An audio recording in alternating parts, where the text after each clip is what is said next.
এই খোদার ঘর যে মসজিদ রয়েছে, মসজিদে কি করা হয়? আল্লাহর ইবাদত করা হয়।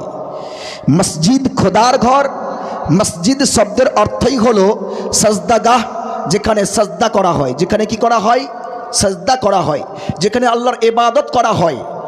মসজিদের মধ্যে ইবাদত খোদার কাছে সবথেকে বেশি কবুল। মসজিদের মধ্যে ইবাদত আল্লাহ তাবারক ওয়া তাআলার কাছে এত বড় কবুল, এত বড় কবুল যে বাড়িতে যদি আপনি দোয়া করবেন আর মসজিদে গিয়ে দোয়া করবেন, আপনার বাড়ির হাজার দোয়া মসজিদের একটার দোয়া বিরাট বড় কবুল হয়ে যাবে। জোরে বলুন।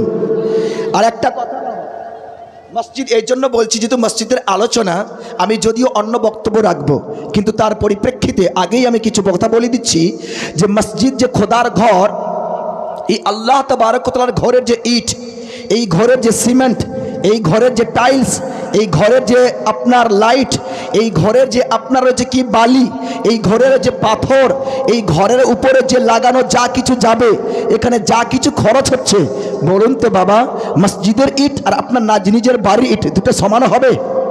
কখনো নয়। মসজিদে যখন ইট লেগে যাবে, যখন আপনার বাড়িতে ইটটা ছিল তাতে পিশাব করবেন, পিশাব করা জায়েজ। তাতে যদি পিশাব করবেন, পিশাব করা জায়েজ। তাতে যদি আপনি এরকমভাবে যেখানে সেখানে ফেলে দিবেন, সেটাও জায়েজ। আপনি গোয়াল ঘরে লাগাবেন, সেটাও জায়েজ। যেখানে সেখানে লাগাবেন, ওটাও জায়েজ। পায়খানার ঘরে লাগাবেন, ওটাও জায়েজ।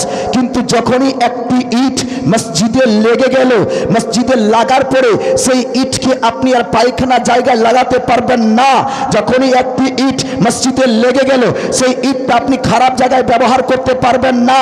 মসজিদে যখন লেগে গেল, আপনি যখন যাবেন, আপনার যে নাকের যে ন্যাপ রয়েছে সেটাও আপনি ফেলতে পারবেন না। মসজিদের সেই ইটের উপরে আপনার কোনো খারাপ জিনিস ফেলা যাবে না, সেটা পবিত্র হয়ে যাবে।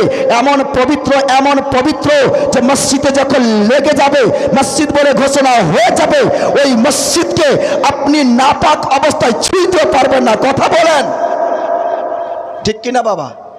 জোরে বলুন সুবহানাল্লাহ। এই জন্য মসজিদ খোদার ঘর। মাগো বসুন, যাবেন না, আপনাদেরই আলোচনা হবে।